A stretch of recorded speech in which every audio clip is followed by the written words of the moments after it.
Queridos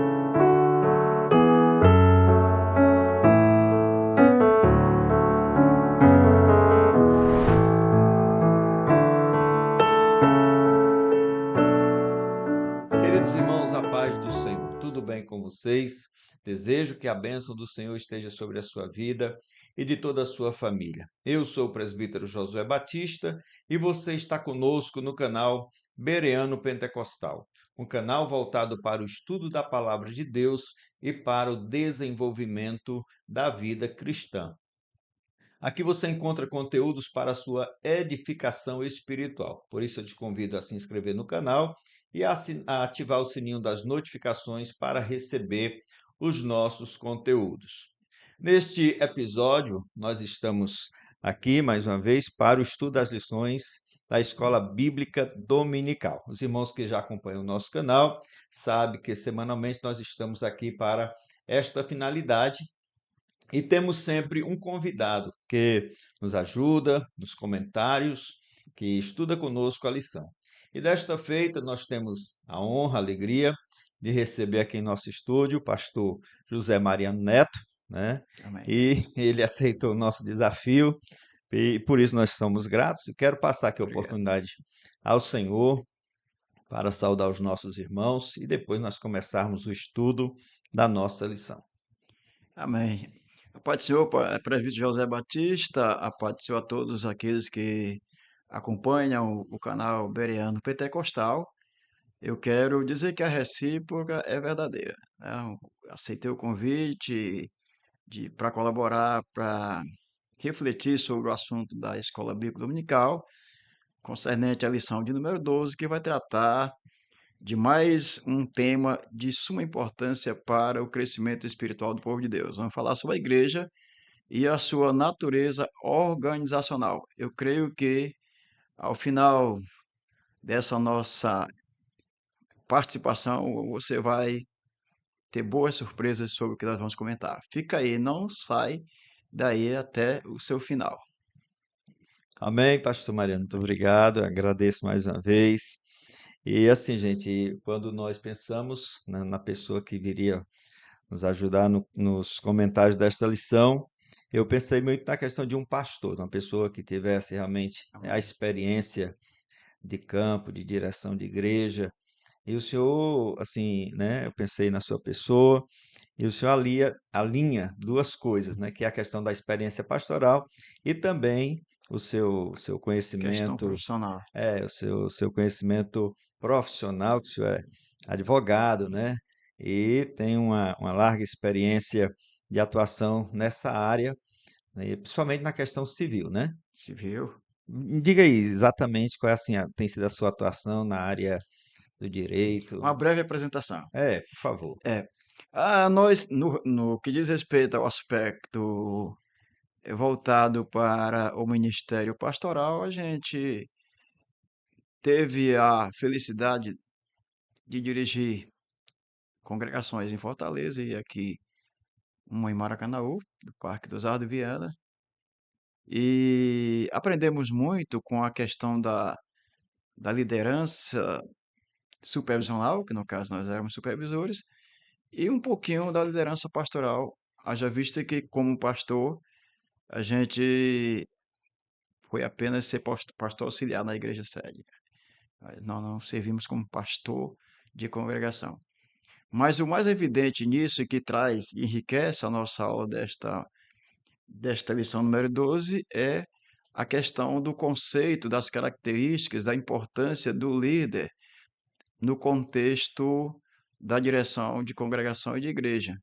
Então, eu acredito que quando nós avaliamos os aspectos que Paulo viu, descobriu em Tito, e faz uma alta análise do seu perfil como supervisor, como pastor de igreja, você tem uma ideia, no mínimo, do que você está conseguindo acertar ou do que você precisa aprimorar para chegar no nível ótimo de liderança cristã. E a sua experiência profissional? Que E aí, deixando de lado o profissional, né? Pastor José Batista agora me lembrou.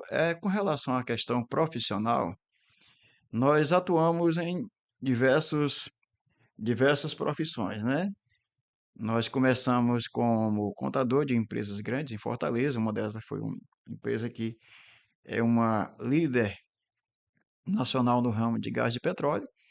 Depois nós deixamos a área privada e fomos para a área pública. Nós inicialmente passamos 2 anos como professor substituto da Universidade Federal do Ceará. Foi uma experiência exitosa, maravilhosa. Fui convidado para participar de um novo concurso para dar aula de sistemas contábeis informatizados. Juntava contabilidade com informática. Só tinha uma vaga, e o pessoal me assediou demais para participar. Eu digo, eu não vou participar porque eu não tenho a segurança da questão de informática. E posteriormente me chamaram para um concurso mais voltado para a minha área, que é a área de direito societário, direito comercial, tributário, e só tinham 2 vagas. Eu fui o primeiro e o colega lá foi o segundo. Disputei com alguém que estava fazendo doutorado na França, viu?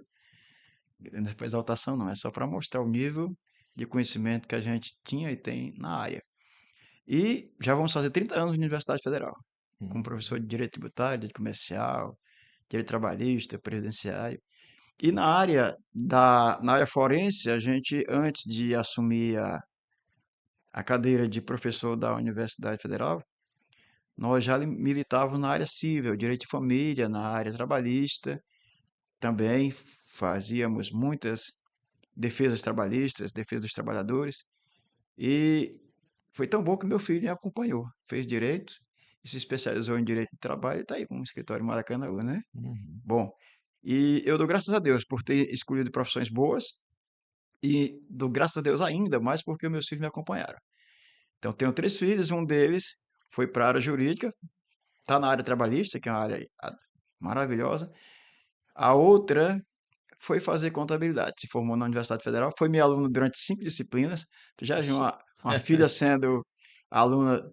O pessoal achava que a gente dava muita moleza, não, o pessoal não sabe nem qual é a senha do computador para saber como é que vão ser as provas. E ela é contadora também, profissional em Maracanaú, tem uma excelente clientela, Carteira uma de boa cliente. carteira de clientes. E aí, quando eu passei no outro concurso para auditor de controle interno do Estado, da Controladoria Geral do Estado, fui servidor público do Estado, reduzi a minha carga horária na União, e aí a minha filha gostou, a mais nova. Aí hoje ela é contadora em uma das secretarias do Estado, lá na Bezerra de Menezes. Então, os filhos, cada um pegou um pouquinho da nossa experiência profissional. E isso eu fico muito grato, porque eles são bem encaminhados e são excelentes e competentes profissionais, José. Irmãos, vocês estão vendo, né? Assim, porque realmente nós convidamos o pastor Mariano, né? Além da experiência pastoral, ele também tem base, conhecimento para nos trazer orientações necessárias, né, para esta lição e vai enriquecer bastante, além do conteúdo que nós temos já da lição, e ele vai trazer algo assim que vai ser útil para os nossos pastores, supervisores, né, pessoas que Deus tem colocado na gestão, na administração das igrejas. Pastor Mariano, eu quero depois trazê-lo aqui para o senhor contar seu testemunho. Tá Muito certo, tá bonita essa certo. história, né? O senhor já tem contado, já tem ouvido algumas coisas. E assim, Eu venho, eu venho, eu fico muito curioso sobre a sua história, eu porque venho. a sua origem ela é de uma É uma família origem muito muito humilde humilde, e o Senhor tem abençoado a sua vida, maravilhosamente. né? E é muito importante que o povo de Deus conheça essas Claro, histórias, né? claro. Saber que Quando eu falei introdutoriamente que o pessoal não se desligasse até o último minuto da transmissão, é porque eu vou fazer mais ou menos como Jesus fez, Aham. deixar o melhor para o finalzinho. Amém. É um suplemento que a gente vai dar, um complemento, digo melhor, que a gente Isso. vai dar. Portanto, eu sei que tem uma expectativa aí, né, dobrada e redobrada sobre o conteúdo extra. Não vai passar aqui, né? Não vai adiantar aí, ó. Não. Espera pacientemente, né? Pois é, então fique conosco até o final e você vai ser abençoado. Vamos ao estudo, meu pastor, Vamos. o estudo da lição de número 12, que vai ser ministrada no dia 23. 23. Hoje é dia 15, daqui a um sábado chuvoso, 9 dias. aqui no nosso estado do Ceará. O título da lição é: A Igreja tem uma natureza organizacional, né? O texto áureo está em Tito, capítulo 1, versículo 5. Por esta causa te deixei em Creta, para que pusesses em boa ordem as coisas que ainda restam, e de cidade em cidade estabelecesses presbíteros, como já te mandei. A verdade prática diz: a igreja é um organismo vivo de natureza espiritual e, ao mesmo tempo, uma organização. A leitura bíblica em classe encontra-se em Tito, capítulo 1, versículos de 1 a 9, e os objetivos da nossa lição são os seguintes: primeiro, analisar a atuação pastoral de Tito na ilha de Creta. Segundo, reconhecer a institucionalidade bíblica da igreja. E o terceiro, dialogar com a realidade atual a partir do texto bíblico. E aí a nossa pergunta introdutória, já passando aqui a bola para o senhor Ok, entrar em campo, é: vamos lá. professor, qual o propósito desta lição, né? Assim, tendo em vista o tema geral do trimestre, como ela se encaixa, né, nessa área da apologética, não é? E sobre o que nós estudaremos, assim, de forma mais específica nesta lição. Ok, irmão Josué, vamos aqui a nossa exposição sobre o enquadramento desse assunto dentro da temática geral desse trimestre que fala sobre o papel da defesa do Evangelho versus o antagonismo que se criou em termos de outros postulados, outras teses que discordam daquilo que a Bíblia fala a respeito da igreja. Então vamos lá. Nós vamos estudar nessa lição do dia 12 a temática relacionada à natureza da igreja, mas a natureza da igreja no seu sentido orgânico e, ao mesmo tempo, organizacional. Vamos estudar a natureza da igreja no sentido espiritual, a igreja como corpo místico de Cristo, que é a igreja composta de crentes em todos os lugares, a igreja universal, e a igreja no sentido de entidade cumpridora do seu dever cível, do seu dever estatutário, do seu dever regimental. Partindo desse pressuposto, o que o autor e o que nós vamos tentar discutir aqui chegar a um denominador comum é que há um amadurecimento espiritual por parte da membresia no que diz respeito a fazer a segregação desses dois assuntos. Igreja no sentido espiritual, igreja no sentido organizacional.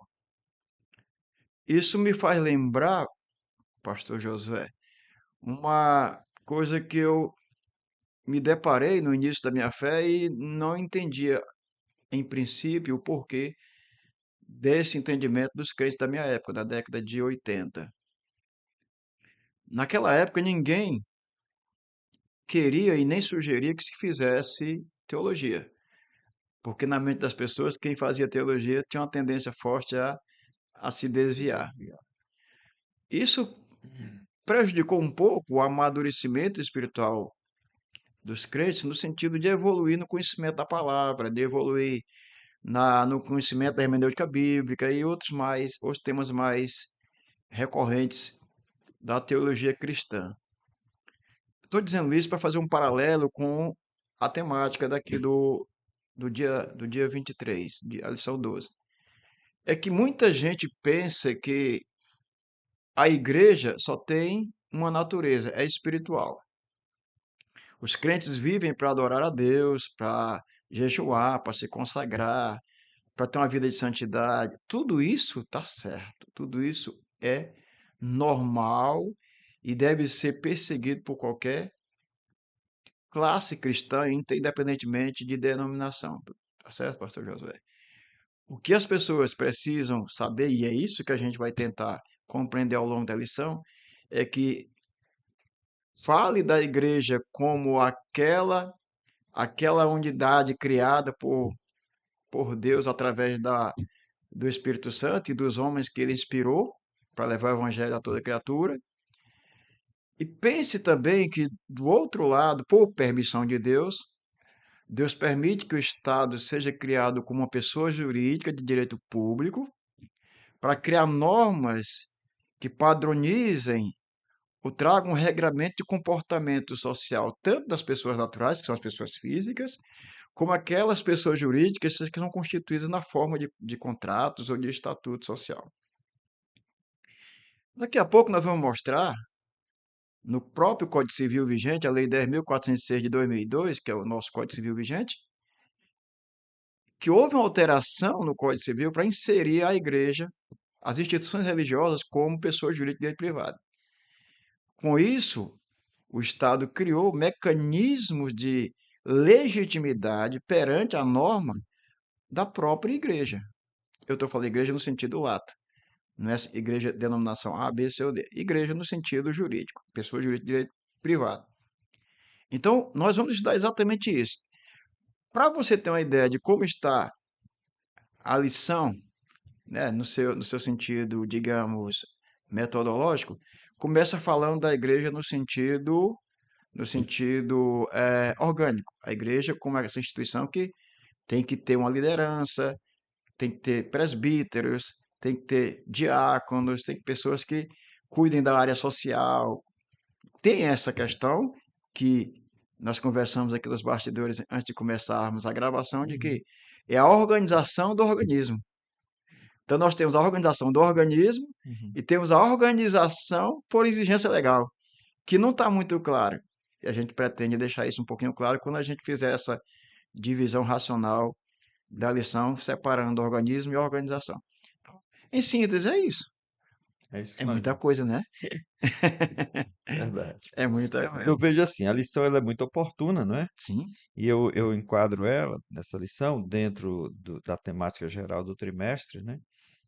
Mas eu não vi assim, o nosso comentarista trazer nem apontar nenhuma coisa sobre isso, né? Porque hoje há um questionamento sobre a, a institucionalização da igreja, né? Tem sim. aqueles que são contra o denominacionismo, são contra, inclusive tem os desigrejados, né? Tem aqueles que se organizam hoje de forma não oficializada, não institucionalizada. Então, há uns questionamentos sobre isso. Então, a lição, ela se. Parece muito com a igreja de Corinto, não parece? Pois Eu é, sou de Jesus, eu sou de Pedro, eu sou de Cefas. é. Mas nós vamos ter aqui a oportunidade de trazer os esclarecimentos. Não sei se todos, porque há muita É coisa a se muita falar. coisa. É. Talvez fosse preciso se ouvir aqui no outro momento falar só Parte sobre, B, é, falar só sobre a essa parte legal. questão legal, É. né, da igreja. Mas dá pelo menos um spoiler, né? Pode ser, ótimo, eu fico agradecido. Tá certo. Vamos ao primeiro ponto, então, pastor. Vamos lá. Nós vamos começar abordando aqui o texto base da nossa lição, que é a questão de Paulo ter mandado Tito a Creta, né? Então, Tito e Isso. as igrejas na ilha de Creta. Quem foi Tito, né? Se você puder trazer algum esclarecimento rápido sobre Tá? esse personagem bíblico e por que que ele foi escolhido por Paulo, né, para ser enviado para a ilha de Creta, né?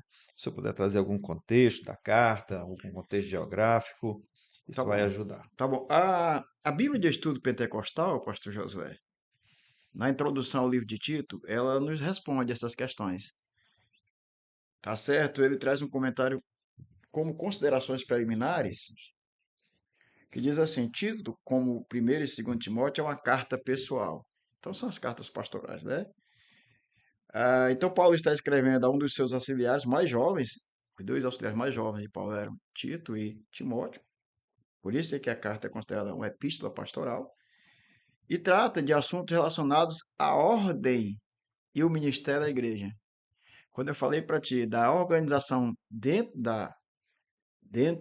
do seu sentido, digamos, espiritual, é isso que Paulo vai dizer. Eu vou te deixar aí para tu organizar isso do ponto de vista da instituição.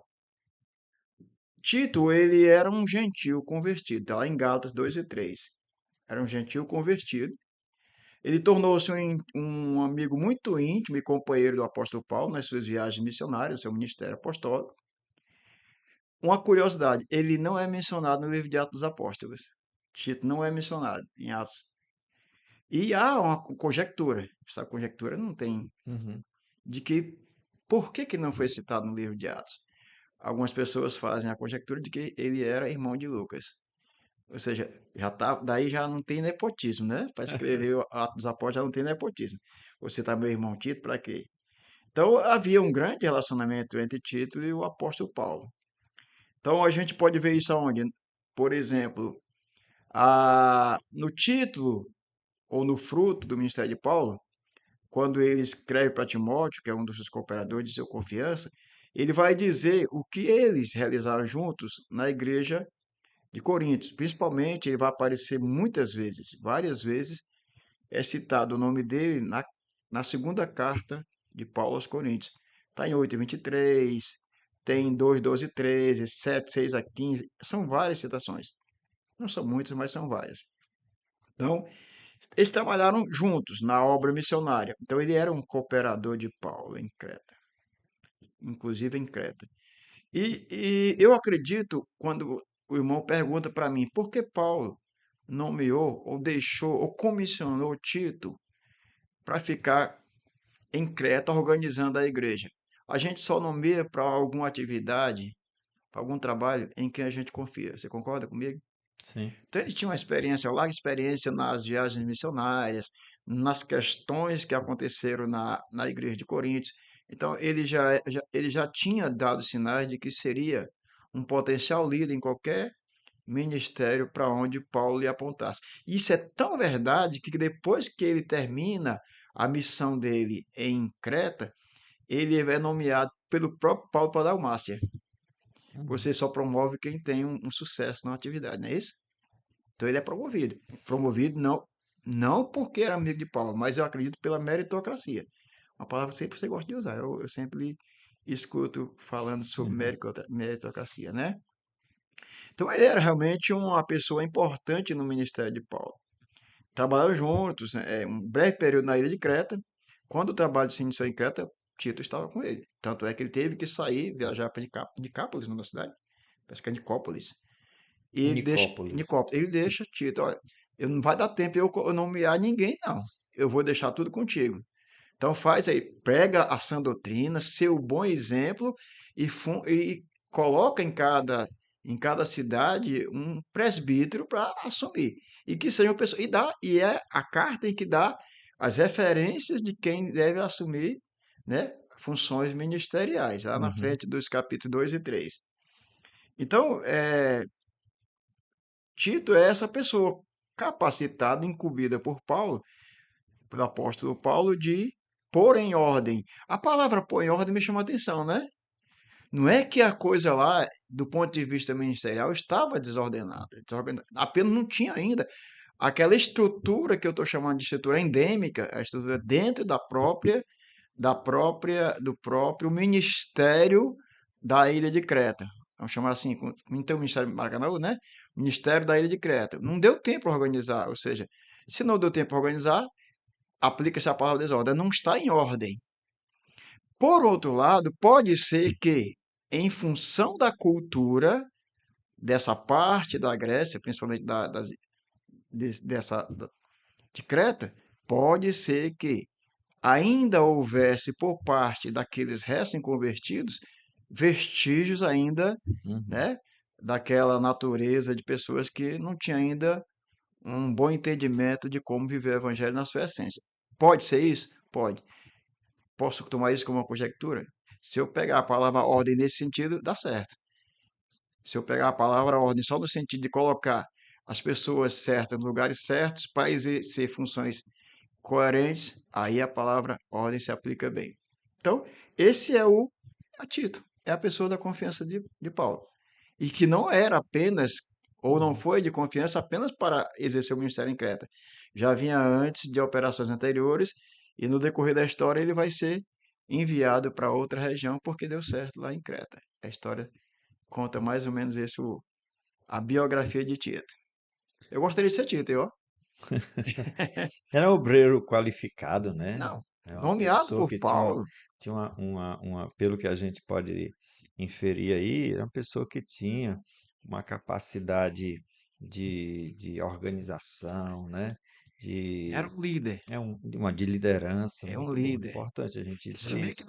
não, eu entendo, viu, pastor? José? Eu não sei se a gente pode fazer comentários paralelos, mas dentro da expressão que surge no momento, eu entendo que a liderança cristã, ela não é nata.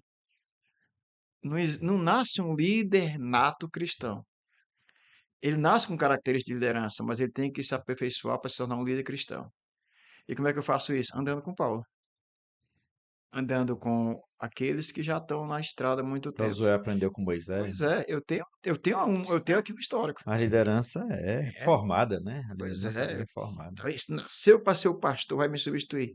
Aí eu fico com medo de dizer isso, porque aí a gente começa naquela questão da hereditariedade, né? Uhum, certo. É isso aqui, tá? Vai ter. A gente tem aqui no texto também Hum. o carinho que o apóstolo Paulo dedica. Não sei se a gente consegue perceber, ou os irmãos conseguem perceber, Paulo chama Tito de meu verdadeiro filho. Ou seja, é uma autenticidade do ministério de Tito. Ou seja, ele não é apenas meu filho na fé, ele é meu verdadeiro filho na fé.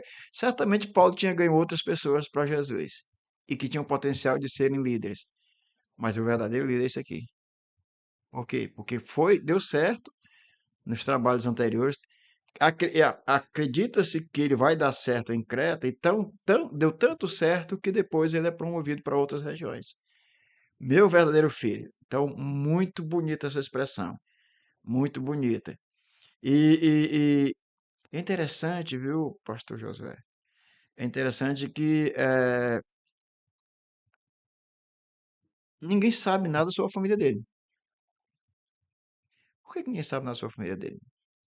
Porque quando você é um líder, que pelas tuas qualidades, pela tua maneira de agir, pela tua maneira de se relacionar com os teus superiores, não precisa eu querer saber como é que vai tua família, porque você é o representante maior da tua família. Então, eu parto do pressuposto que você é uma pessoa que tem essa boa compreensão de respeito, né, e de integridade para com os teus superiores. Eu acredito que todo mundo que vem aqui né, estão sob as tuas asas, estão sendo, digamos, ensinados por ti. Então, não Me precisa ser, permita, não permite, não posso nem entrar nessa questão, filho de peixe, peixinho é não. Eu estou dizendo assim, ele representa muito bem a família dele. me permita aqui também fazer um comentário, já que você está trazendo essa questão de liderança cristã. Uhum. E uma coisa que quando a gente lê o Antigo Testamento, a gente observa que essa questão da liderança estava sempre também atrelada à família. Josué, filho de Num, né? É, Sempre havia referência à família. Já no Novo Testamento desaparece. desaparece. Paulo, Silas, é, Individualiza as pessoas. É. eles não têm mais aquela Um pouquinho ali só dependência. tem um pouquinho ali de Lázaro, né? Cita as duas irmãs. As Mas duas ali não é irmãs. liderança, Não, né? diga É assim, aqueles. amigo de Jesus, as É. duas irmãs não são amigos de Não, Jesus porque ele era amigo de Jesus, né? isso, é verdade. E fora a genealogia também, né? Na genealogia lá de Mateus e a de Lucas, que a gente faz aquele encadeamento, né? Ali é bonito que Eu só. digo assim, em relação aos A ministério. líderes, a ministério, É, no Novo Testamento desaparece isso, né? desaparece. Não sei se é porque é uma escrita mais concisa, ou um tempo diferente, né? Isso, Influência exatamente. grega, não sei. Mas o senhor vai continuar nesse primeiro ponto? Tem mais comentários, né? Pode É, continuar. o, Desculpa a interrupção. No versículo 5 lá do texto bíblico básico, né, do versículo 5, por esta causa deixei em Creta para que pusesses em boa ordem as coisas que ainda restam, e de cidade em cidade estabelecesses presbíteros como já te mandei. As duas expressões que me chamam a atenção aí, pastor José, sabe quais são? Primeiro, as coisas que ainda restam. Parece-me que do ponto de vista da interpretação literal, Paulo começou a colocar as coisas em ordem. E ele teve a necessidade de fazer mais uma viagem, se ausentar, e pediu para que Tito continuasse essa missão, tá certo? Continuasse aquilo que ainda restasse para fazer. E quando ele diz de cidade em cidade, a gente pode entender que Creta não era apenas uma unidade, né? Não era um lugar apenas, era talvez, não sei se podemos dizer assim, um lugar onde eu tivesse um arquipélago. Se Creta era uma ilha, e ele diz que É porque ele ia estabelecer presbítero em é diversas uma ilha localidades. grande. É uma ilha grande, É, né? aí lá havia É, diversos que eu povoamentos. tinha uma ideia de como se ele tivesse num arquipélago, né? Como se uma, que hoje é diferente, a configuração hoje é diferente. Hoje, realmente, eu até trouxe um dado aqui sobre a. Depois a gente vai ver isso aqui, Sobre né? Creta, se É, tiver, acrescente aí. é uma ilha que fica no sul do Mar Egeu, tá Aham, certo? Na Grécia, é a maior ilha do país, é a quinta maior do Mediterrâneo, olha aí. tem uma área de 8.376 quilômetros quadrados e uma densidade populacional de 76,4 habitantes por quilômetro quadrado. E a capital, o nome dela é Heraclião. Achei Isso é legal atual, né? Isso ser aí é atual, para a gente ter uma ideia que realmente é uma ilha. E uma ilha com essa dimensão. A densidade demográfica que eu achei quase legal. uma Grã-Bretanha. Pois é, 76 habitantes por quilômetro quadrado. Dá para mandar um monte de gente para lá, não dá? Hum. É isso mesmo. Com relação a esse primeiro ponto aqui, Josué, se você quiser abordar alguma coisa aí importante, tem Nesse, um dado ne- histórico no item 3. Você viu aí? Um nesse dado primeiro histórico no, ponto, no item 3 do ponto um. Creta em Fo- 77 a.C. Roma anexou a ilha de Creta ao seu império, uniu a Cirene, norte da África, como uma só província. A situação espiritual de Creta era desanimadora porque a igreja estava desorganizada. E o Uhum, grande descuido do comportamento daqueles crentes era denunciado no capítulo 2. Então eu estava certo quando eu falei da questão cultural e a questão da sim. moralidade que era duvidosa. Parece que o relaxamento espiritual era consequência de um desleixo natural, que era característico dos cretenses. Paulo pega pesado com ele, né? Só pensava no bucho, na barriga. É, ventres preguiçosos, né? Ainda tinha os judaizantes lá para complicar a vida deles, né? É, a gente, assim, o que eu queria pontuar aqui, né, nesse tópico, é só a questão da gente já ter uma visão do que a lição propõe, né? Uhum. Dessa questão de organização. Já Organização. naquele tempo, Paulo já via a necessidade Pôr em de pôr ordem, em ordem, de organizar, de estabelecer hierarquia, estabelecer um né? organograma. Um organograma, É, uma é, liderança de confiança, sim. né? Porque senão, eu acho assim, sem uma organização, a igreja mesmo sendo um organismo espiritual, ela poderia desaparecer, se Teria misturar, dificuldades. né? Teria dificuldades. Se misturar com outros movimentos que foram surgindo. E assim foi visto desde o princípio a necessidade de uma organização, não nos moldes que nós temos hoje, né? Mas já havia essa necessidade. Pegando esse gancho, eu posso dizer uma coisa? Tá. Eu posso dizer que a igreja primitiva começou como organismo. Uhum. Atos 2. Depois, posteriormente, organizou-se. Atos 6. E eu digo, finalmente, que a organização deve servir ao organismo e não substituí-la. Eu coloquei aqui só para dizer assim, quando a gente falar sobre isso. Ficou boa essa frase. Ela tem organismo em Atos 2, organismo. Organizou-se posteriormente em Atos 6, aquela questão lá, cadê quem vai cuidar As das viúvas. viúvas, dos órfãos necessitados? E depois ela passou a, digamos, com essa organização, a servir o organismo. Por quê? Porque agora eu tenho cada pessoa no seu lugar certo. Eu tenho quem vai cuidar das viúvas, dos órfãos necessitados, e tem quem vai pregar. E Uhum. quem vai evangelizar. Então, acho que já respondi a tua terceira questão, que a organização não é excludente, né? Uhum. Parece que a gente chega lá. Não é excludente. Organismo e organização podem coexistir, tá? Bom, então vamos prosseguindo Vamos agora prosseguindo. para o segundo tópico, Vamos né? lá, segundo A tópico. institucionalidade bíblica da igreja. E Isso.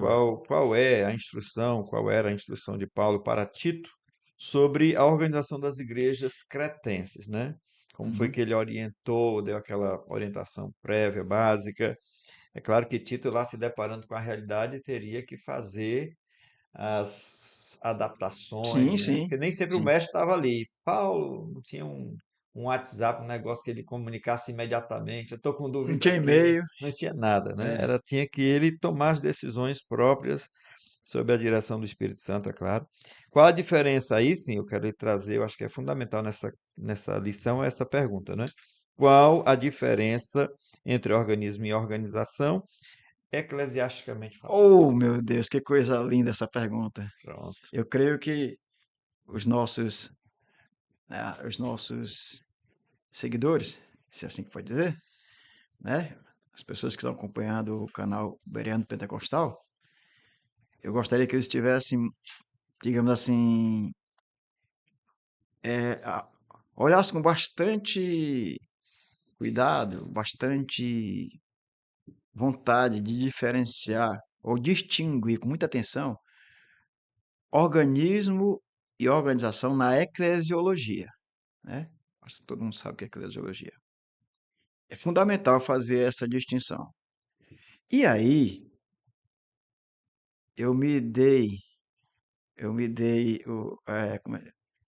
não posso dizer a expressão, eu Deu me problema. dei, me deleitei em procurar, pesquisar, o que é que eu faço para colocar isso de maneira bem patente na mente dos ouvintes.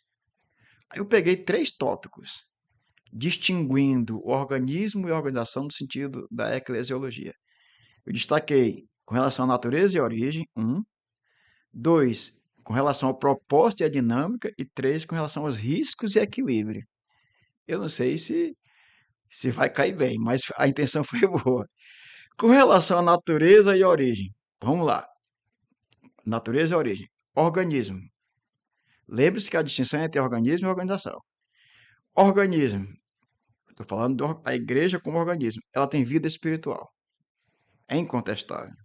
Mas explique isso melhor. Ela tem vida espiritual porque representa a igreja como o corpo místico de Cristo. Eu não estou falando por falar. Primeiro aos Coríntios, capítulo 12, verso 27. A igreja é organismo porque tem vida espiritual, representa a igreja como corpo místico de Cristo. Tem vida própria sustentada pelo Espírito Santo. Se ela é, a cabeça é Cristo, ela é espiritual, ela é um corpo místico e é sustentada pelo Espírito Santo, isso aí você não vê na organização. O Espírito Santo não está na organização, o corpo místico não está na organização, a vida própria não está na organização, isso é próprio de quem é organismo. Essa é a primeira distinção. A segunda é a universalidade. Já até falou no começo. O que caracteriza a igreja como organismo do ponto de vista da universalidade? Todos os crentes em Cristo, independentemente de denominação ou localização, faz parte desse organismo. Independentemente. Mas, pastor, você está dando fundamentação legal para o primeiro. E para o segundo, Efésios 5 e 23. Está aqui, Efésios 5 e 23. Porque para Cristo não há bárbaro, não há cítara, não há pobre, não há negro. Todos perante o Senhor são pessoas servas de Deus, independentemente de grau de instrução, de formação técnica, formação educacional. Todos os crentes em Cristo, independente. Não, mas eu, o pessoal diz, a minha igreja, eu sou da igreja tal, da minha igreja, né? Há uma apropriação, a minha igreja. A igreja é de Jesus.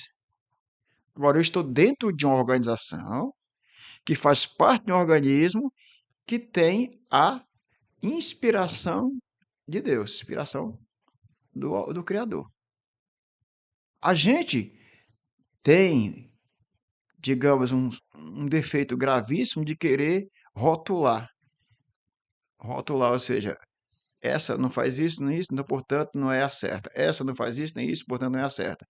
A minha faz isso, mas eles estão olhando para a gente e estão dizendo, vocês também não fazem isso, nem isso. Então, ninguém pode apontar quem é quem. Ou seja, nós somos o corpo misto de Cristo, que estamos nos quatro cantos da terra, servindo ao Senhor dentro de uma organização ou de uma entidade. Esse é um diferencial. Quando muitos pregadores pregam que Cristo vem buscar uma igreja, ele vem buscar a igreja universal, no sentido universal. Os quatro cantos da terra, quando o Senhor chamar, vem gente do Japão, vem de todos os lugares. Mas eu garanto para você que ele não vai chamar de uma denominação. Por quê? Porque o Senhor tem os seus aonde ele chamou e que aceitaram a ele com convicção. Pode até ser que você esteja dentro de uma determinada denominação que não priva, não preza, não leva a sério aquilo que a doutrina bíblica exige. Mas o Senhor um dia vai fazer com que você tenha um esclarecimento de que aquilo que está se pregando ou ensinando naquela denominação não está de acordo com o padrão bíblico. Ou você chega e conversa com o seu líder e diz: olha, isso aqui não está de acordo, e ele se convence. Ou um dia Deus resolve criar uma circunstância de levar você para um lugar onde isso é feito de maneira correta, Igreja bíblica. bíblica. O terceiro, a dependência de Cristo. A igreja como organismo, ela é totalmente, a existência dela depende só de Cristo, não depende de estrutura humana. Por quê? Porque ela é sustentada pela cabeça. Ela é corpo. Ou seja, todo e qualquer tipo de decisão parte daqui. Ou seja, ele é que orienta, ele que guia, ele que guarda, ele que protege, ele faz tudo, ele comanda, ele lidera. Então, por que que eu não posso dizer que a igreja como organização é dependente de Cristo? Porque eu estou misturando o espiritual com o humano. E não há essa mistura. Então, ela é dependente totalmente de Cristo. Fundamento bíblico, lá em Efésios 5:23. E Jesus vai dizer: sem mim nada podeis fazer. Então, a nossa dependência é total. Isso é a igreja, no sentido da natureza e a origem. Dentro desse mesmo tópico, natureza e origem, vamos falar de organização. Pegar primeiro pela estrutura funcional. A igreja, como organização, precisa de uma estrutura funcional. O que é isso? Ela é a igreja local. São as igrejas locais, com hierarquias, regras e sistemas administrativos a cumprir missões práticas. Ou seja, você pega uma igreja local, ela tem que ter um líder. Quem é o pastor? Ela tem que ter um primeiro vice-presidente, segundo vice-presidente, terceiro, um tesoureiro, um secretário, um presidente de departamento de senhoras. Então, isso aqui é uma estrutura funcional. Então, eu estou falando de igreja local, em contraponto com a igreja universal, que não precisa disso. Quem é a líder da igreja universal do Senhor? Não existe. Existe o líder da igreja local. Então, existem regras. Toda igreja, no sentido funcional, tem que ter um estatuto, tem que ter um regimento interno, tem que ter obediência às exigências, tá, das normas do Código Civil, do Código Tributário. Então, é uma estrutura funcional com hierarquias tanto dentro da própria estrutura, como uma obediência àquelas entidades ou aquelas instituições que foram criadas pelo próprio Estado para dar um direcionamento legal de regramento para essas instituições. E a outra diferença ainda com relação à natureza e à origem, partindo da igreja como organização, é a questão da temporalidade. A igreja, no sentido da organização, ela está sujeita a mudanças. Vamos fazer uma agora, criar uma filial. A igreja que está ali a 64, se um dia o governo fizer uma avenida, alargando a avenida para ir não sei para onde, ele vai, ele vai ter que tirar a igreja dali. Por quê? Porque existe um princípio na administração pública que os interesses particulares não podem se opor aos interesses públicos. Então, se ele quiser fazer uma avenida bem larga ali e tiver a igreja, ele tira a igreja. A igreja não funciona mais ali. Está vendo o Estado sobrepondo-se à igreja como pessoa jurídica? Entendi. Então, ela tem temporalidade, ela está sujeita a mudanças culturais. Por exemplo, não queria nem falar desse assunto. Eu pensei, quando eu coloquei essa palavra cultural, eu digo, ninguém vai me apertar, não. Culturais. A igreja Assembleia de Deus, por exemplo, do Ceará. Você não vê os irmãos daqui tomando chimarrão, não? Então, chimarrão? Não. Porque chimarrão é cultura. Mas eu estou falando da igreja no sentido local. A do Rio Grande do Sul pode. E o que é que eu vou dizer com isso lá? É questão da cultura, históricas. Uma igreja, por exemplo, fora do país, onde as irmãs têm um costume lá, de acordo com a cultura e com a história, tem um procedimento, e aqui nós não temos, Isso é característica da temporalidade da igreja no sentido organizacional. O que você vai fazer? Não. Cada igreja local tem que respeitar a cultura das outras igrejas. Isso eu estou falando de igreja como organização. Agora, falar a verdade, todo mundo tem que falar. Respeitar os outros, todo mundo tem que respeitar. Fraternidade tem que ser. Existem valores que são universais. Está dentro da característica da organização. A igreja como organismo. A universalidade. Mas em termos de organização, ela é temporal. A igreja, por exemplo, que nasceu no fogo e hoje, digamos assim, ela esqueceu um pouquinho essa questão da espiritualidade e entrou por outros caminhos, eu não posso dizer que isso é organização, porque eu estou falando de espiritualidade. Não, o pessoal não pode confundir isso. A igreja já foi mais organizada. Se você disse que a igreja já foi mais organizada, o que foi que mudou? Mudou de endereço? Mudou de cultura? Mudou de história? Não, é porque os irmãos pregavam a verdade, agora não pregam a verdade. Então isso não é organização, isso é organismo. Ah, esse ponto eu bato para o pessoal saber se situar, né? Gente, o que é que você está falando? Agora, para ser pastor agora, tem que, por exemplo, ter certidão negativa da Serasa. Sim, aí vamos colocar dentro do contexto da natureza e a origem da igreja como organismo e organização. Quando você cumpre uma exigência humana, você está dentro da organização. Quando você cumpre exigências escriturísticas, está dentro do organismo. Acho que o pessoal vai entender, não sei. Essa é a natureza e a origem. Agora vamos ao propósito. Só uma questão. Sim, vai lá. Mas eu achei muito interessante essa sua explicação aí, ficou bem clara, né? Mas existem pontos de interseção entre organismo e organização, de alguma forma, não Vamos lá. existe? Por Pode ser exemplo, que exista. Como eu fiz só segregação, é, eu não fiz a tangencial, né? porque, por exemplo, Paulo diz assim, ninguém que milita, né, milita, aliás, ele usa a expressão legitimamente, né? Isso. Todo aquele que milita, deve militar, eu acho que é assim, legitimamente, uma expressão agora me fugiu aqui o Sei. texto, né? Legitimamente está dando a entender que a pessoa está atendendo tanto aos critérios espirituais quanto aos critérios, vamos dizer assim, materiais, humanos, Sim. institucionais, né? E aí você, por exemplo, tem um pastor, aí uma pessoa fervorosa, espiritual, isso está atendendo ao critério espiritual, Sim, né? sim. Mas ele, socialmente, aí vamos lá, o cara não paga as contas, é cheio Sim, de. sim. Porque pode existir isso, né? A pessoa Pode, ter. pode. E aí é preciso que haja realmente, vamos dizer aí, uma igualdade, né? Ou Um ponto de uma convergência. convergência, É. né? Eu acho que Deus ele trabalha Sim, nisso, né? sim, sim. Porque afinal isso vai resultar no testemunho. Mas eu sei que a questão é mais ampla, eu estou só dando Tá, eu sei. aqui uma pontuação. Eu fiquei pensando enquanto você explicava esse ponto, eu fiquei pensando nos seguintes termos. Nós estamos falando da igreja, né? Hum, Um corpo misto de Cristo. assim, Quando a gente fala da igreja, ela é formada por pessoas. sim, E se ela é formada por pessoas, eu preciso ressaltar que nós somos, falando de cristãos, sim. nós somos o único povo que tem duas pátrias. E se nós temos duas pátrias, está muito claro que a igreja é organismo e organização. Uhum, Não está escrito na Bíblia em lugar nenhum que eu tenho que votar, mas eu isso. voto. Não está escrito na Bíblia em lugar nenhum que eu tenho que prestar um serviço militar. Eu presto serviço militar. Eu tenho crente que está prestando serviço militar e tem crente que está votando. Tem crente que está fazendo isso como crente, no sentido de que da organização do Estado que exige isso.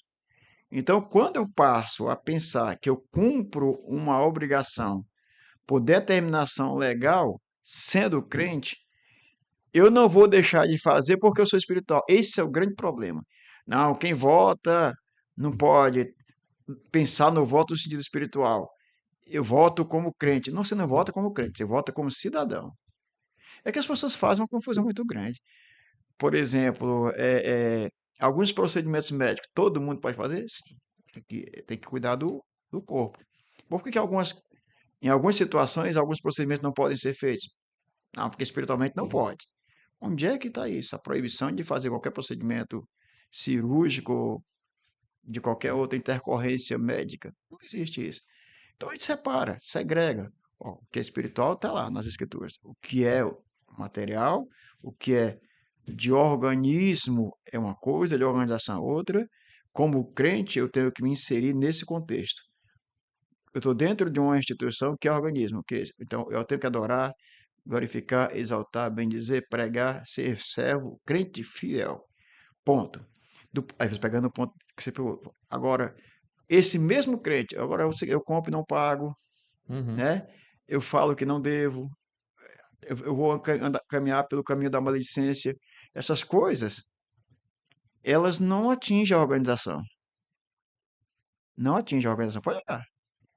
Porque no próprio estatuto que a gente cria, da organização chamada igreja, tem um dispositivo, uma cláusula, um artigo que diz que a responsabilidade da organização é do seu presidente.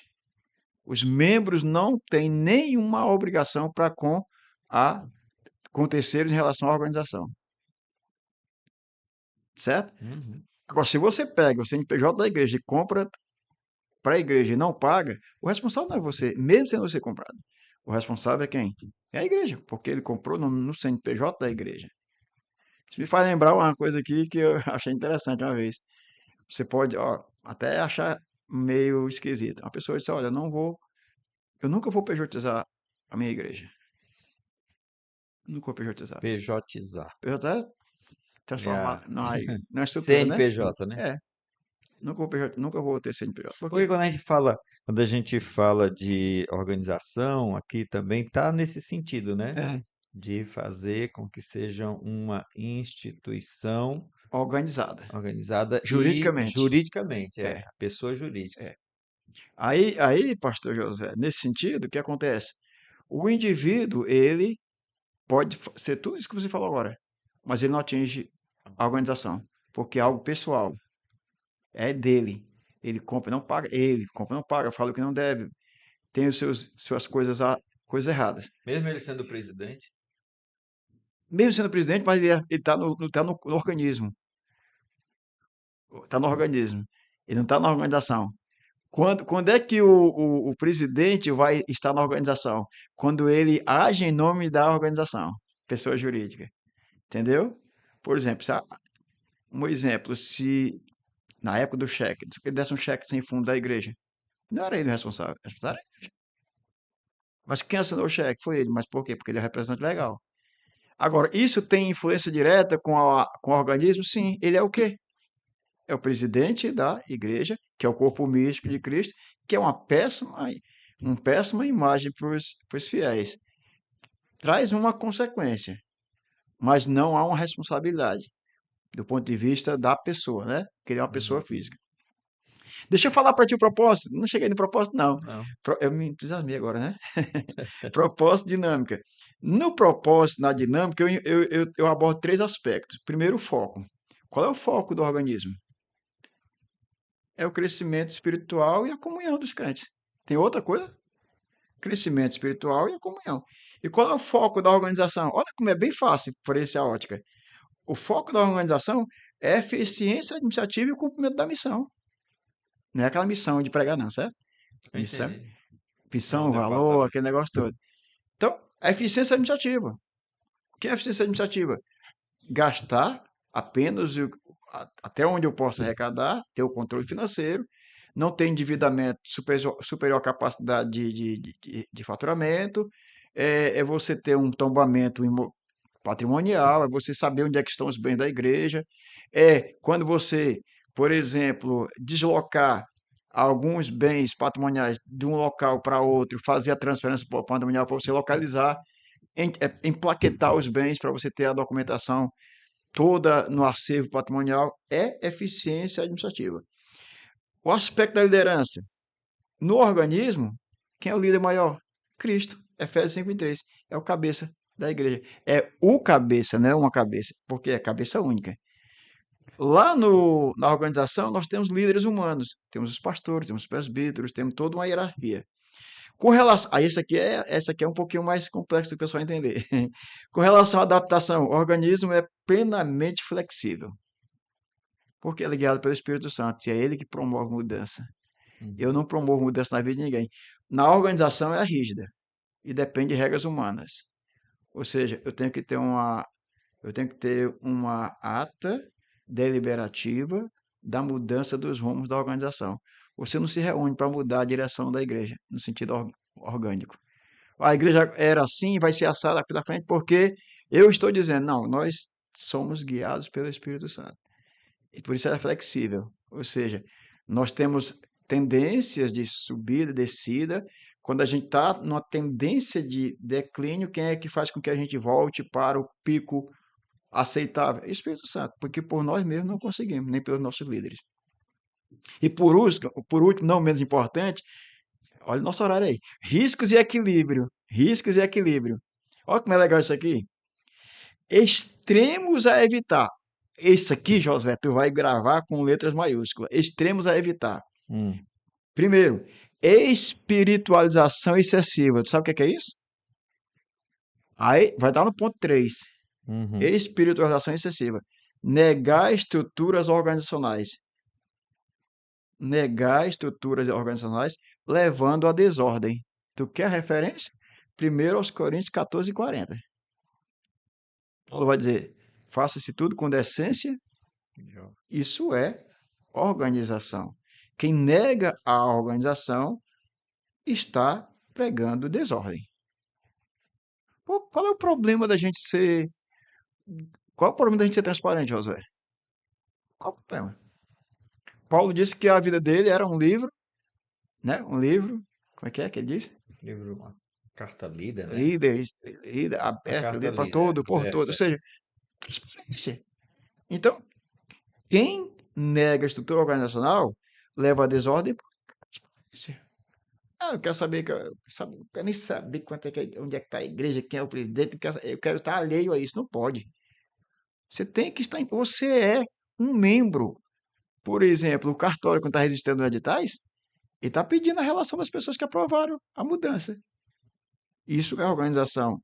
Então, evitar espiritualização excessiva foi o que aconteceu no item 3. Deus me livre, a igreja do Senhor, ela serve para pregar o evangelho, libertar vidas, repreender demônios. E como é que a gente faz isso? É só sair por aí em grupo. Não é assim, não.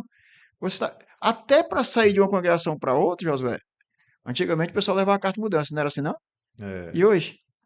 ainda pedem. Ah, só quando é de mudança de ministério, né? Hoje Não, de lugar, de aí pede. cidade. É, Mas é muito raro, né? Porque quando você procura por um irmão e diz, onde é que ele está? é. Está lá num lugar qualquer. Sai, né? Não deu satisfação. Sem dar Isso é satisfação. o perigo, extremo, os riscos e equilíbrio. Mas a gente também tá pensando na perspectiva de Brasil, né? Que, né, assim, tem lugares em que até para você. Hoje, no Brasil, nós temos muita liberdade de É, cultuar, de promover reuniões. Você faz ali um encontrão, ninguém vem, nenhuma autoridade. Que é isso aí? Não tem uma é, inquirição é, sobre isso, né? E é diferente de outros é países. Estava diferente. até conversando com o Robert Van, né, que está lá tá Isso é lá legal. no Senegal, né, e ele falando, João José, aqui ninguém pode evangelizar. Não tem problema não, pode desligar. Esqueci aqui, desculpa aí. Aqui ninguém pode evangelizar uma pessoa, não. Se uma pessoa se converter, principalmente se for menor de idade, né? O Estado interfere. Pode até ser preso o pastor, né? Então aqui nós estamos É uma vendo, perseguição horrível, né? diferente, né? O Brasil, então nós temos muita liberdade como organismo, né? De atuação, de culto, Mas é de você. interessante que a gente, nós estamos aqui, Mas isso nós não, estamos tentando acertar, né? mas isso não deve fazer com que a gente fique na informalidade, né? Que a gente Sim, sim, procure se adequar às leis, porque isso pode mudar até um dia e prejudicar muitos dos nossos com trabalhos, certeza. movimentos. Agora, interessante, presta atenção. Eu acho, não, tenho certeza que fui feliz no início da nossa conversa. Quando eu disse assim, olha, existe a organização dentro do organismo e a organização fora do organismo. Quando eu estou falando de carta de mudança, eu estou falando da organização dentro do organismo. que às vezes pode se chocar com a organização fora do organismo. Vou te Uhum. explicar. A Constituição Federal proíbe você impedir as pessoas de ir e vir. Será que quando eu quero sair da igreja A para a igreja B, que eu exijo um documento, eu não estou ferindo esse princípio constitucional? Direito de ir e vir? Ou direito de ir e vir é só andar nas ruas e tal? Não está incluso também o direito de você se filiar a qualquer tipo de denominação, independentemente de uma autorização de onde você está vindo? É só para reflexão. Uhum. Para exatamente cair naquela vala comum, ó, gente, organismo, organização. Organização interna do organismo e organização externa ao organismo, né? Ou seja, estatuto, aquele negócio todo. E a última, a institucionalização, que é o item 3 lá que a gente vai ver. É priorizar a burocracia sobre a vida espiritual. Tornar a igreja algo arcaico, ultrapassado, vencido, ou seja, burocratizar a igreja. Eu conheço denominação que a estratificação organizacional é horrível. Você pega aqui de baixo para cima, para você saber quem é o líder, é difícil. Claro que eu não vou, Citar né, nomes. citar, mas um amigo meu que fazia parte dessa denominação, ele me dizia, rapaz, assim, começou a desenhar, tá, tá, e onde é que tu está? Ele mostrou, daqui que tu chega lá em cima, ele dizia, é porque ela é muito estratificada. Ou seja, no estado de Ceará é uma coisa, o estado de Ceará eu pensei que era tudo. Não, o estado de Ceará tem não sei o que em Recife, Recife tem não sei o que em São Paulo. Aí vai aquele negócio. Aí no topo mesmo é os Estados Unidos. Ou seja, vem de um outro país, quer dizer, aqui dentro continua a estrutura, mas é ligado a uma unidade internacional. Então, essa priorização pela burocracia é um risco. Então, o que é que eu concluo aqui? Respondendo a uma das tuas perguntas, a Bíblia, ela equilibra tanto o organismo como a organização. E onde eu cheguei a concluir que a igreja primitiva começa com o organismo, posteriormente torna-se a organizar-se em Atos 6 e, por fim, a gente conclui que a organização deve estar a serviço do organismo e Uhum. não substituí-la ou eliminá-la. Nem se sobrepor. Nem sobrepor. Não temos aí. Todas as duas coexistem. Porque pode ser que a organização engula o organismo, né? Aí é a burocratização. Devore. Aí é a burocratização aqui. É. Priorizar a burocracia, né? Pastor Mariano, nosso tempo Tá indo tá- embora. já foi, né? O Assim, 2, né? é. Nós vamos simplificar aqui O nesse 3. terceiro ponto. Foi que o movimento pentecostal que nasceu tão assim forte, esse organismo, né? Ele foi visto pelos pioneiros, que medidas eles tomaram em relação a uma legalização, a uma institucionalização. O que é que você pode nos acrescentar aí? Bom, para responder essa questão, a gente tem que ver o modelo de liderança assembleiano, né? Como é que ele surge. Então, as Assembleias de Deus no Brasil, elas certamente, por começarem as suas atividades com diversos grupos evangélicos, ou seja, atraídos pela crença bíblica do batismo com o Espírito Santo, do ponto de vista administrativo e ministerial, adotaram uma posição intermediária, mais aproximada do sistema presbiteriano, não admitem hierarquia, não aceitam o episcopal formal, senão o conceito de pastor, que é o mesmo do conceito do Novo Testamento, admite o cargo separado dos presbíteros, ou seja, embora o presbítero e o bispo sejam equiparados, nós criamos na estrutura o pastor acima do cargo de presbítero, né? Que outras denominações chamam o presbítero de ancião, me parece que é ancião, Uhum. que é um auxiliar do pastor, né? Em algumas regiões, em campo de evangelização da Assembleia de Deus, em certo modo, a gente tem a ausência de pastores. Então você quebra essa hierarquia. Por exemplo, se é pastor, criou-se essa figura, ministro do evangelho, pastor e evangelista. Mas em algum campo que tem a ausência do pastor e do evangelista, quem é que vai fazer o papel do pastor? Ele, o presbítero, desempenha essa função. Ele unge. Sabia que tinha um tempo, uma época em que o presbítero não É. podia ungir, não. O presbítero unge, ministra a ceia, não ministra, batiza os crentes em águas. Então, eu acho que a capacidade do presbítero, independentemente da hierarquização, é a mesma capacidade do pastor por questão histórica. o presbítero, tinham funções semelhantes. A Convenção Geral de 1937 da Assembleia de Deus de São Paulo, ela foi nela que debateram a questão sobre os anciãos ou os presbíteros. Eles não poderiam ser considerados pastores. Os convencionais compreenderam citando texto de 1 Pedro 5:1, Atos 20:28, 1 Timóteo 5:17, em que em alguns casos parece haver uma diferença entre anciãos e anciãos, com chamada ao ministério, e estabelecer assim a hierarquia eclesiástica que até hoje existe na Assembleia de Deus. Diácono é uma coisa, presbítero é outra, e a terceira categoria que é ministro do evangelho, formado por pastores e evangelistas. Então a Assembleia de Deus, embora o trabalho do presbítero tenha uma definição muito importante, passou também a ser visto como o penúltimo cargo a ser exercido pelo obreiro na sucessão de ordenações. Então, Uhum, antes de ser consagrado a evangelista ou pastor, ele necessariamente tem que ser presbítero. Agora eu te pergunto, isso é regra? uhum. É uma regra de organização, concorda? Mas não aquela organização no sentido legal, no sentido, né, jurídico. É uma organização dentro da instituição divina chamada organismo. Claro que tem que ter isso. Agora, cada um com a sua atribuição. E entendo eu que está certo, aonde não existe pastor e evangelista, o presbítero tem, pelo menos no meu modo de ver, condições suficientes para exercer essa função, acumular essa função. Não acho que não é uma função privativa, pelo menos pela regra da excepcionalidade. É o que eu, é o que eu acho, salvo o melhor juízo, como dizem os pareceres, né? Os pareceres. É o pastor autorizado, né? Ainda existe a figura do evangelista autorizado? Existia, Sei, né? você que sabe, você que é Não, pastor. pastor autorizado nunca vi, não. Evangelista autorizado eu já sabia que tinha. E aí, presbítero Josué, na sequência aqui, a gente tem agora, o que é que nós temos Vou agora? só complementar aqui, não sei se o senhor vai abordar, e como o Diga tempo aí, está curto, né? Para a gente ver a questão como. atual, né? E aí, nesse ponto nós estamos, né? Hum, Que tratando já do movimento é, pentecostal e a forma como os pioneiros acharam melhor, né?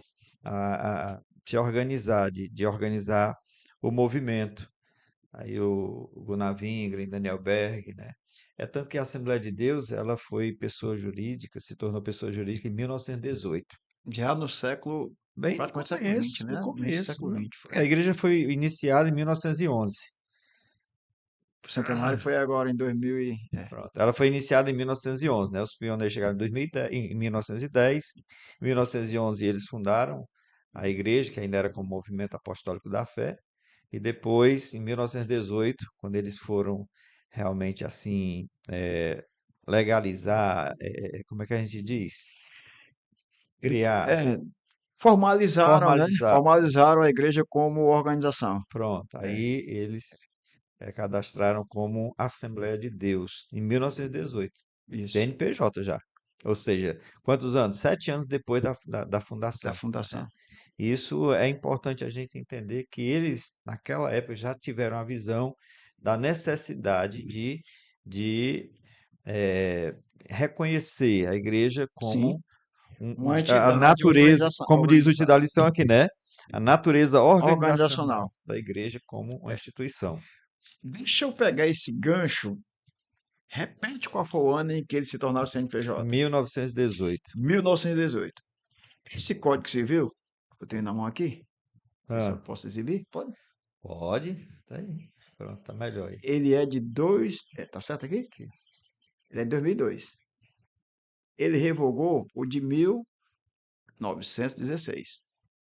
Parece que a gente está indo na mesma linha de tempo, na linha do tempo, né? Aham. Então, em 1916, a igreja como pessoa jurídica, diferentemente do que consta no nosso Código Civil, que agora ela tem um inciso próprio, instituições religiosas, ela estava dentro do conceito de associações. Era uma pessoa de direito privado, como se fosse uma associação religiosa. Agora ela mudou de associação para uma instituição religiosa. Então, o que acontece? A associação, ela, para ser reconhecida juridicamente, deveria ter um estatuto. Estou falando associação. A mudança para instituição religiosa, que se deu agora com base na lei Deixa eu me ver qual lei aqui. Página 10. Lei 10.825, Hum, de 22/12/2003. Tá? Vai fazer o quê? Vai fazer 22 anos, talvez. Que tirou a igreja do tópico de associação e levou para um tópico específico chamado organizações religiosas.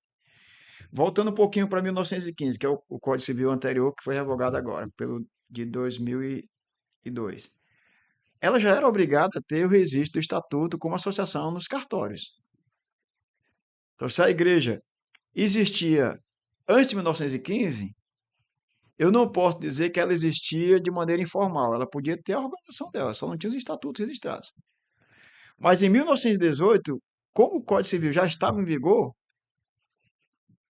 me parece, ao que tudo indica pela data, 3 anos depois, ela se registrou por força da exigência legal. Concorda? Se a lei, se o código é de 1915, 1916, digo melhor, 1916, não foi que eu vi em 1915? É de 1916, 2 anos depois, né? Então, olha só, a preocupação dos pioneiros em legitimar a entidade. uhum. Ou seja, nós vamos criar um estatuto da Assembleia de Deus, registrar em cartório e torná-la uma entidade organizada juridicamente. Se até essa data aqui eles não tinham organização, eu posso dizer o seguinte: não tinha organização no sentido jurídico. Era uma entidade que existia do ponto de vista informal. Qual a diferença da formalidade para a informalidade? Isso é muito fácil de entender. O que é informal? É aquilo que você não dá conhecimento ao público, do ponto de vista estatutário. Você pode ter um estatuto bonitinho na gaveta aí. Se não leva para o cartório, a tua igreja é uma instituição informal. Ah, mas todo mundo já fez assembleia, está aqui a ata, que registrou, não registrou. É como um menino que nasce. Se você não registra no cartório, ele existe. Não existe menino? Nasceu, está tomando leite, está brincando no jardim, mas cadê o certidão de nascimento, a certidão de nascimento dele? Ele não é Para o reconhecido. Estado ele é invisível. A igreja que não resiste o estatuto, ela é invisível. E pior do que isso, eu disse o spoiler no finalzinho, já está na hora, né? Tá. Quando você tem uma igreja, presta atenção, você tem uma igreja que você criou, colocou pessoas dentro, realiza culto, adora a Deus, faz vigílias, faz tudo do ponto de vista orgânico, a igreja como organismo, mas não registra como pessoa jurídica, e você recebe recurso público para manter essa atividade, e deve declarar isso para a Receita Federal, vai declarar no teu CPF, como pessoa física. E tu tem que pegar o quê? Tudo que você recebeu e não pode usar a despesa, porque as despesas que você fez não está no nome, no teu nome. Vai ter pelo bruto. Arrecadei 100 mil reais. Cadê a despesa de 100 mil reais? Não tem. Não tem nenhuma despesa no teu nome. Mas você recebeu. Então você recebeu recurso e não tem como provar que gastou. Então vai declarar 100 mil reais. Leva para a tabela de imposto de renda, uma coisinha aí, a alíquota máxima é 27,5%. Então nada que você recebe É problemático isso? temático demais. Por quê? Porque é o seguinte, eu vou me colocar no lugar de alguém que criou uma entidade religiosa e não registrou. Está entrando recurso, está entrando doação, está entrando tudo, eu não declaro para a Receita Federal. Se eu não declaro para a Receita Federal, eu estou omitindo informação. Quando eu pego esse recurso e compro coisas para mim, como pessoa física, o meu patrimônio, eu estou enricando de maneira que eu não dou conhecimento à Receita Federal. Mas eu tenho o quê? Eu tenho sinais exteriores de riqueza. O que são sinais exteriores de riqueza? É o crescimento patrimonial sem causa. Ah, mas eu sou pastor. Sim, mas tu é pastor? Foi... Ah, mas eu tô aqui. Eu fui credenciado a pastor por um ministério tal, por uma convenção tal. Tá aqui a carteirinha tal. Tá bom, tu é pastor de que igreja? Da igreja fulano e tal. Essa igreja está registrada em que cartório? Não tem registro. Vocês recebem recurso? Recebemos. Esse recurso entra no caixa de quem? Entra na minha conta particular. Então, meu amigo, então, Vai esse para malha fina. vai para mais. Não, ele vai sobreviver enquanto estiver recebendo pouco. Quando atingir esse ano o limite de 30 e poucos mil reais, que é obrigado a declaração, um dia que ele tiver uma compra bem grande aí do imóvel, porque quem compra e vende imóvel, a Receita sabe. Quem tem conta bancária, a Receita sabe. O financeiro agora, que vai mexer com o Pix, a Receita sabe. Então, o movimento financeiro de uma pessoa, ele é monitorado. E se essa pessoa é um pastor de uma igreja não formalizada, não organizada do ponto de vista jurídico, vai sobrar tudo na pessoa física. E se esse pastor tiver um emprego? Aí tem duas fontes de renda. E tinha que pagar o carnê-leão. Já ouviu falar no carnê-leão? Já. Pois é, é uma coisa. Bom, não é a cereja do bolo, não. Se fosse uma cereja do bolo, é uma coisa boa. É uma advertência para quem está na informalidade, atrelado ao assunto que a gente vai ver no dia 23, que é essa lição número 12, que vem provar que temos que ter a visão organizacional do ponto de vista jurídico da igreja. Entrega isso na mão de quem conhece a parte contábil, parte financeira, a parte jurídica. Isso não vai tirar a espiritualidade da igreja, ela continua com oração, com jejum, com consagração, com leitura da palavra, com doutrina. As duas coisas coexistem e você ainda vai atender o que Jesus disse. Você já está no encerramento, mas essa talvez seja uma das últimas palavras desse nosso encontro. Dai a César o Que que é é de de César, César. a Deus o que é de Deus. Sabe qual é a interpretação que eu tive disso aí? É Deus, o Senhor está mandando, o Senhor Jesus está mandando separar. O que é espiritual, espiritualize. O que é legal, legalize. O que tem que ter estatuto, faça o estatuto. O que você tem que fazer em termos doutrinários, faça aqui do ponto de vista escriturístico. É isso. Até porque o Estado, a Bíblia diz, né, que não há autoridade que não venha de Deus. Paulo instruindo, Paulo, acho que foi. Paulo ensinou isso. Então, assim, não está sendo. A igreja não está errado, o pastor não está errado ao formalizar, né, Sim, a sua igreja, porque ele está submetido a um regime, certo? Legal, instituído inclusive por Deus, que a gente entende, né, sim. que é divino também, não divino, porque o Estado é É. essa coisa superior, esse Deus, né? Mas ele é algo dado por Deus para o bem-estar humano, né? Para organizar a paz, a justiça, né? Há imperfeições, mas No direito, a gente estuda a teoria geral do Estado. uhum, Por que que o Estado existe? Por que que o Estado existe? O Estado existe porque nós precisamos de uma entidade que estabeleça regras de comportamento, em que ele tenha, por exemplo, princípios que se sobreponham aos demais interesses, tá? Então, quando eu falei aqui que às vezes o Estado precisa desapropriar entidades que são altamente, digamos, valorizadas do ponto de vista social, como igreja, como uma entidade de assistência e tal, mas ele tem uma obra a realizar, ele está dizendo: olha, o que eu tenho para fazer beneficia muito mais pessoas do que o teu empreendimento particular. Então, é o princípio exatamente é o princípio da sujeição do particular aos interesses públicos. Então, o Estado não existe para proibir a existência do organismo chamado igreja. Ele não existe para isso. Alguém pode até questionar, mas no período da pandemia, o Estado determinou alguns comportamentos. Se a gente olhar que essa preocupação do Estado foi no sentido da prevenção, do tranquilo. cuidado, ele não quis, digamos assim, estabelecer uma privação do exercício do culto. Eu vejo muito mais como algo preventivo da parte sanitária. Só isso. Porque até todas as instituições foram afetadas, né? Mas você lembra que muita Escolas, gente discordou do empresas, governo? foi.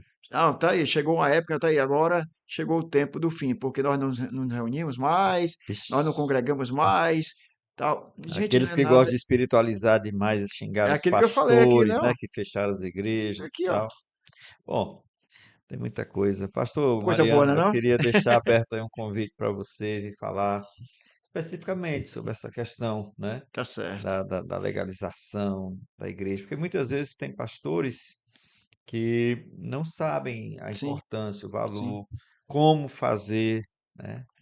Dar aquele, se o senhor sim, pudesse depois trazer aquelas orientações gerais de qual é o passo a passo. certo. Pense aí numa. Dentro dessa perspectiva, eu posso combinar contigo uma coisa que talvez você goste. Vamos tirar um dia para nós debatermos os principais artigos do nosso estatuto? Da Sim, Assembleia de sim, Maracanã. sim. Aí tem muitos derivativos dele. À medida que você vai explicando artigo, você pode aplicar isso de uma maneira geral. Pronto. Pode Você servir de pode. modelo, né? Inclusive, eu sempre Mas tem achei que que pedir nós. liberdade ao presidente, né? Não, lá não tem nome do presidente, lá tem, ele é impessoal. O estatuto é impessoal. A ata que elegeu é que nomina, Hum. certo? Então, eu estou falando de Tem estatuto. É estatuto, o mas, gente, estatuto. E que, por sinal, a gente participou que as ativamente. pessoas precisam entender essa questão dos documentos, né? Eu espero que depois de comentar o estatuto, nos principais artigos, o pessoal não venha cobrar a nossa liderança a não execução daquilo que está no estatuto. Porque Pois existem algumas coisas que a gente não faz, né? Ou por não conhecer, ou por não ser orientado, ou por não querer realmente fazer, né? é. Aham. Fazer. E depois eu queria também convidar o senhor para contar seu testemunho, sua Ah, história de tudo bem. vida, né? É muito importante Tá que bom, a gente. a gente, nosso canal aqui não é canal de polêmica, não é canal Eu não quero crescer quero que o nosso Sim, crescimento seja orgânico, orgânico, isso é né? importante. Natural, que seja, né, as pessoas vão manifestando interesse e Sim. os nossos conteúdos possam impactar, porque tem muita gente crescendo muito no meio de negócio de treta, e eu não quero, Não, né? não. O Senhor, nosso canal aqui para te glorificar. E aí eu quero deixar aberto esse convite para um Pode outro ser, momento para a gente combinar, tá pode certo? ser, a gente Por vai estar à hoje, disposição. por hoje eu quero agradecer porque o nosso tempo, né? Eu que agradeço. Mas foi excelente. O senhor trouxe aqui Espero ter coisas contribuído, tá? muito pertinentes, tá certo? Tá certo. Para o nosso trabalho, né? E também para a Escola Bíblica Dominical, para os irmãos que se interessam. Tá, Faça as suas despedidas, suas tá certo. conclusões. Eu quero agradecer, Pastor José, por essa oportunidade de participar pela primeira vez Ah, de um é? debate, um debate, uma exposição Um relacionada com bate-papo, um bate-papo. Hoje o pessoal chama de podcast, né? podcast. Podcast, em que a gente tem a liberdade assim de trocar ideias, onde você, digamos assim, você interage com o entrevistador ou com o próprio líder do Moderado, canal, né? Moderador, é esse o nome? pode ser. E a gente fica à vontade, a gente não discutiu, a gente não teve aqui oposição, a gente teve complementação de informação. E aquilo que a gente falou aqui não existe reserva de ideia, as ideias elas surgem, a gente vai transmitindo. O que nós expusemos aqui está dentro do contexto da lição. Quando eu falei do Código Civil, era só para dizer que as igrejas são pessoas jurídicas de direito privado que precisam estar registradas no cartório de registro das pessoas jurídicas para terem o nome de organização formal. Isso foi a explicação do Código Civil, que ele veio para cá. E a lição como um todo, a gente não, digamos, aprofundou a questão do, da experiência pentecostal, porque o conteúdo da própria lição é muito restrito. E como nós temos outros assuntos, digamos, mais Uhum. abrangentes, a gente deu ênfase a esses Enfatizou. assuntos, tá certo? Mas, de qualquer maneira, eu acredito que nós vamos ter uma grande aula no dia 23. Vai ser uma aula É o maravilhosa. senhor que vai ministrar? Mas se eu disser que sou eu, aí eu estou dizendo que eu estou fazendo comercial, né? É porque tem um dia aí que no dia 23, o pastor Francinildo não vai estar, né? Que é o superintendente da escola dominical. Então, como eu sou o segundo, na sequência eu deveria dirigir a escola dominical como superintendente, né? Colocar o pessoal nos seus devidos lugares, os professores nas devidas classes, e depois dar assistência. Seria o curso natural. Mas a pedido do nosso superintendente, fala o seguinte: é o teu dia de dar aula. Investe, bota o segundo, né? Para ter um segundo, que é o pastor Aurélio. O pastor Aurélio faz esse trabalho como se fosse o segundo, e você dá a sua aula no dia 23. Então, como eu vou dar aula no dia 23, isso aqui para mim foi um laboratório. Deu certo esse Uhum. laboratório? Deu certo? Excelente. Tá ótimo. Deu certo esse laboratório, né? Então, meus agradecimentos, pastor Josué, ao seu convite. Espero que eu cumpra os outros dois, que eu já vou sair daqui. Gente, eu vou sair daqui devendo. Devendo o testemunho de vida pessoal e devendo aqui uma. Aí você precisa de ser uma hora e meia. Pode Será que o ser. pessoal consegue assistir? Eu não A sei. gente vai fazer Faz os cortes. fazer uns comentários acerca do nosso estatuto social, do jeito que ele está, que ele não nomina ninguém, tá? Só a estrutura, tá certo? Do estatuto com os principais artigos. E aquilo que a gente, aproveitando o ensejo, mostra dentro do estatuto aquilo que a gente precisa aprimorar, aperfeiçoar na prática que nós estamos fazendo. Diz, ó, gente, ó, isso aqui a gente precisa fazer e tal, só um alerta. Tá bom. E isso a gente pode dizer o que eu vou dizer? Ó, Você pede o pastor para acompanhar, né? é, Pastor, ó, vai rodar assista lá. vai subir o vídeo no dia tal, veja lá o que nós estamos fazendo, o que falta fazer e vamos correr atrás da diferença. Tá bom? Tá bom. Meus amados irmãos, então é isso, né? O nosso trabalho de hoje, a nossa contribuição do Bereano Pentecostal para o estudo desta lição. Creio que ela extrapola simplesmente ao estudo da lição aqui que nós, né, temos à nossa disposição, do que tivemos aqui para estudar. Fomos além, nos servindo, vou dizer até aproveitando, não, como o pastor João não gosta dessa expressão, né? Nos servindo aqui, tá certo? Desse know-how que o pastor Mariano tem, né? Na área jurídica, na área contábil e da sua experiência pastoral também, que foi bastante útil para trazer esclarecimento sobre essa questão da igreja como organização, tá certo? Eu desejo, sinceramente, que você possa ter sido enriquecido, abençoado por este conteúdo. Agradeço mais uma vez a sua Eu generosidade de que estar aqui agradeço, pastor José. conosco. Vamos ficar na expectativa dos nossos próximos encontros. E assim, meus amados irmãos, encerramos com a bênção de Deus. Que o Senhor te abençoe em nome de Jesus. Amém. Amém.